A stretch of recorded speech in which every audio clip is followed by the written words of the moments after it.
Hello, you multi-malfactor marketing malcontents, and thank you to Willem Killian again for providing a malt mention, which is what you have at the start of a malt moment. We've got the malt ready to go. And this is Ralphie Review 955, coming to you from the Bothy, somewhere in the Irish Sea, where a lot of whisky has been consumed over many, many years, and frankly, I am spoiled for choice. But it's not everybody who is, particularly when you're starting out with Scotch whisky. The choices, particularly in specialist shops, can be quite bewildering. And it's often the case that you try your first malt whisky in a bar or in a hotel somewhere with a meal, you ask for a single malt. Or perhaps you're in the supermarket and you're buying a gift for somebody else and you're saying, well, I tell you what, I'll try a single malt and see how I get on with it. And this is highly likely to be the sort of bottle you would buy. And for many years, back in the 1990s, this was the best-selling single malt sold in Scotland, because Scottish people at that point were far less explorative, far less adventurous, and just wanted something that was safe. And this ticks the boxes. I'm reviewing this because of the time of year it is when this video goes live. It's a time of year where people who don't normally buy whisky are really looking for some guidance and advice, and it's a very good foil and counterweight to be reviewing a simple, standard and very generic branded single malt, so you can compare the malt marks with something that is more complex, more intelligent, delivered with integrity. And by which I mean, this is chill filtered. It's bottled at 40%, probably 43 in the USA, so you get a little bit extra. And why not? And it's probably got a little bit of E150 caramel colourant in it, but fortunately not too much, but in my opinion it's certainly there. This is what people expect, particularly if you're inexperienced. You want something that looks attractive. It looks cosmeticized, and that I mean, look at the box. That says it all. Anyway, let's get into the nose. Let's start tasting this, and let me tell you a little more about it. Glenmorangie is a Highland distillery. It's up just beyond Inverness. It tends to have its majority of sales as a younger single malt, because in my opinion it doesn't age terribly well, and you find the older versions generally you get an awful lot of cask influence. The younger with Glenmorangie, in my opinion, the better. It's naturally relatively complex spirit to start with, because the stills at Glenmorangie are the tallest in Scotland. So there's a lot of reflux, a lot of refinement happening in the distillation process, so that there are no frightening flavours coming through in the final product, such as you would find with Lagavulin. The nose is confectionery malt. It's really quite sweet, mildly spicy, relatively indistinct, slightly apricot, and just a little hint of bananas, dry bananas, touch of cinnamon there, a touch of rosehip, yeah, that's the one. And in the taste,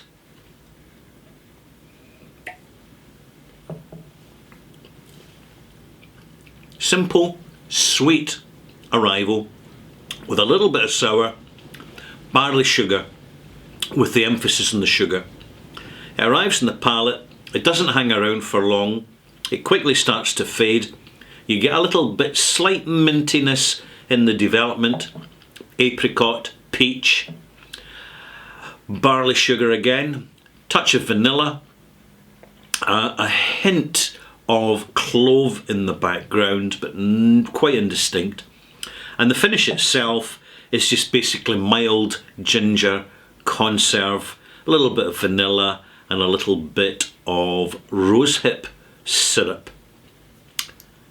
And that's about it. I'm going to add some water to this so as to give it a chance. Although I have, when I've previously tasted it, you can tell by the fill level I've not spent a lot of time with this. For a simple reason, it's not a complex whisky. It's really very simple and straightforward. I'm not adding much water to this. It won't take a lot of water. It's been heavily processed with chill filtration. So adding anything more than half a teaspoon is going to start to drown it.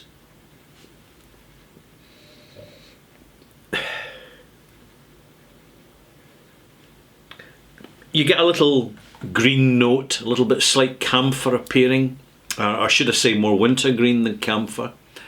Briefly, there's a hint of something slightly Irish, which soon dissipates. And by Irish I mean that sort of pot still flavour, the kind of green herbaceous notes. Taste.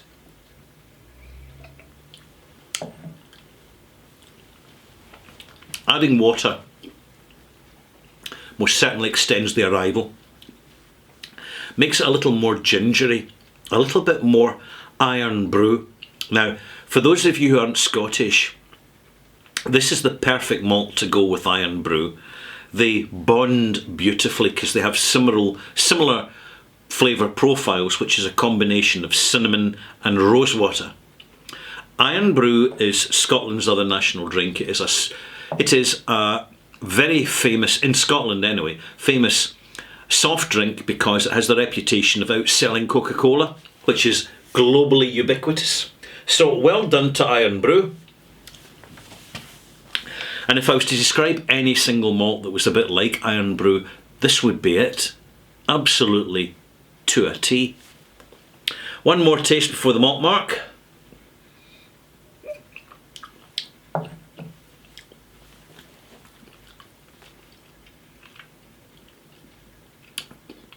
Competent flavour. It remains very sweet and also with restrained sensations. So the sensation range: sweet, sour, salt, bitter and savoury. No savoury. Very minimal bitter. The predominance is heavy sweet, modest sour, almost anemic sour, and that's it. So if you're looking for a really safe single malt to give someone as a gift, which isn't going to frighten someone who's spent their life weaned on crunchy nut cornflakes, toasted marshmallows and other sorts of confectionery foodstuffs, then this is the perfect malt for you. My mark, let's look at a mark for this. There we go. There's not a lot to it, to be honest, and that's reflected in the mark. 78. It's a malt mark. It's not a high mark. It's a very simple malt. It's been very modestly matured.